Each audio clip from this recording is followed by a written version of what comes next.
কোটা আন্দোলনের আড়ালে জামায়াত শিবির দেশব্যাপী নাশকতা চালিয়েছে, এই অভিযোগ করেছেন স্বেচ্ছাসেবক লীগ নেতারা। আন্দোলন ঘিরে প্রতিটি হত্যাকাণ্ডের তারা সুষ্ঠু তদন্ত দাবি করেন। শোকের মাস আগস্টে সকালে ধানমন্ডি ৩২ নম্বরে জাতির পিতা বঙ্গবন্ধু শেখ মুজিবুর রহমানের প্রতিকৃতিতে শ্রদ্ধা নিবেদন করেন স্বেচ্ছাসেবক লীগের কেন্দ্রীয় কমিটির নেতারা। শ্রদ্ধা নিবেদনের পর মাসব্যাপী কর্মসূচি ঘোষণা করে সংগঠনটি। পরে স্বেচ্ছাসেবক লীগের নেতারা বলেন, নিষিদ্ধ হওয়ার কারণে জামায়াত শিবির দেশব্যাপী আবারও অপতৎপরতা চালাবে।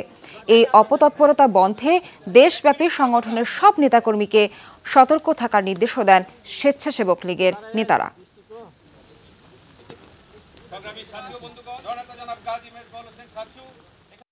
আজকে তারা পুলিশের উপর দোষ চাপানোর চেষ্টা করছে, কিন্তু মিছিলের পিছনে থেকে এই জামাত শিবির হত্যা করেছে। আমাদের জুয়েল মোল্লাকে হত্যা করে তারা ঝুলিয়ে রেখেছে। স্বেচ্ছাসেবক লীগের নেতা সুমন এবং বারেক মোল্লাকে হত্যা করে আপনারা জানেন বনমালী স্কুলের ভিতর তারা লাশ ফেলে রেখে দিয়েছে। পুলিশকে হত্যা করে তারা ওভারব্রিজের সাথে ঝুলিয়ে রেখেছে। এগুলি আমরা চাইছি এগুলি সুষ্ঠু তদন্ত হোক।